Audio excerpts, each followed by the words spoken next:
په چارسده کې د جماعت اسلامي په مشرۍ کې یو بل APC اجلاس وشو چې پکې د NP ضلعي جنرال سیکرټري قاسم علي خان محمد زید، د جمعیت علماء اسلام ضلعي امیر مولانا محمد هاشم خان او عبدالرحمن، د قومي وطن پارټي MPA او ضلعي چیرمن ارشد خان عمرزئی، د PTI MPA او ضلعي مشر عارف خان احمدزئی او شاهد الله، د پاکستان پیپل پارټي ضلعي مشر جان سید، MPA شکور خان او MNA مولانا گوهر شاه ګډون کړي وو. د دې APC غونډې مشري د جماعت اسلامي ضلعي امیر محمد ریاض خان کوله. د دې اجلاس مقصد په ضلع چارسده کې د صوبایي یوې حلقې د کمیدو حواله سره یو لایعمل تیارول وو او د چارسدي MPA او MNA بشمول نور سیاسي غړو او کارکونانو ته خپل ذمہواری ور پګوته کول وو چې په چارسده کې شپږمه حلقه برقرار اوساتل شي. د دې اجلاس مشر او د جماعت اسلامي ضلعي امیر محمد ریاض خان وویل چې د سن 1983 پورې د چارسدي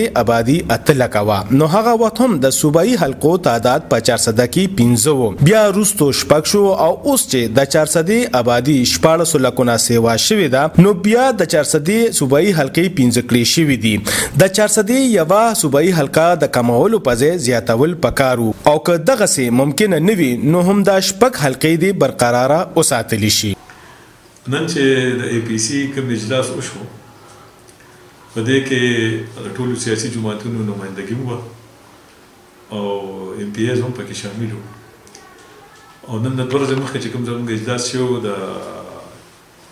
زموږ په مرکز اسلامي کې په دې حوالې سره چې زموږ په ضلع کې یو حلقه کمه شوې ده او موږ په هغې باندې احتجاج کوو، د هغې مخالفت کوو، د حکومت نه مطالبه کوو چې زموږ ضلع کې یو حلقه نه کموي، ځکه چې د نن نه 33 کاله مخکې په 85 کې چې زموږ آبادي 7.7 لک آبادي وه، نو هغه وخت هم زموږ 15 حلقې وې. اوس چې زموږ آبادي د 14 لکو نه زیاته شوې ده، اوس بیا زموږ حلقې 15 کوي، حالانکې په 2002 کې زموږ په ضلع کې یو حلقه زیاته شوه او زموږ 6 حلقې وې. نو موږ دا پر زور مطالبه کوو چې زموږ یو حلقه دې نه کموي او هماغه 6 حلقې دې برقرار وساتي. نننی اجلاس هم د دغې لپاره او دغه اجلاس کې ټولو پارټو او ټولو MPAs شرکت وکړو او هغې کې یو کمیټي جوړه شوه چې هغې کې به موږ د DC سره یو ملاقات کوو او د دې په حوالې سره به انشاءالله پوره پلانینګ کوو چې ځان د هغې نه پوه کړو چې حالات څه دي او دې لپاره موږ څه خدمتګاره کوو. دویمه خبره دا ده چې زموږ MPAs به چارسدي چې کوم MPAs دي هغه په اسمبلۍ کې هم په دې باندې اواز پورته کوي او دې لپاره به قرارداد جمع کوي، د دې لپاره چې څنګه حرکت کوو هغوی به هم کوي او مولانا گوهر شاه صاحب هم په اجلاس کې شریک وو، نو هغه هم موږ هغې ته دا ټاسک ورکړ چې دا په قومي اسمبلۍ کې دې لپاره او مرکزي حکومت ته دې لپاره اواز پورته کوي چې زموږ د ضلع کې دا یو حلقه نه کوي.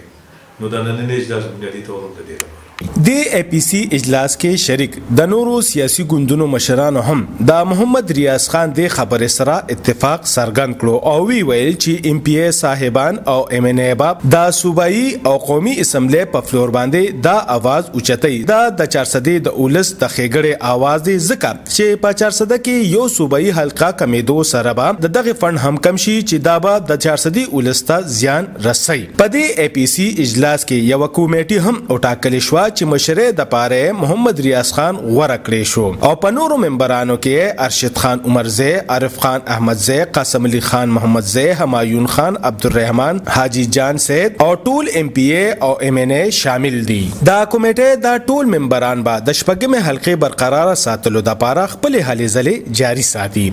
په اجلاس کې دا هم ویل شو چې په دې سلسله کې به دا کمیټه د ډیپټي کمشنر او الیکشن کمیشن نه بریفینګ اخلي او د روان وخت لپاره حکمت عملی ټاکلی شي چې په دې لړ کې نور څه کول پکار دي. په دې موقع باندې د جماعت اسلامي جنرال سیکرټري ولی محمد خان، ډیپټي جنرال سیکرټري سجاد احمد خان او د JUI عطا الله هم موجود وو. انعام جی 400 TV 400.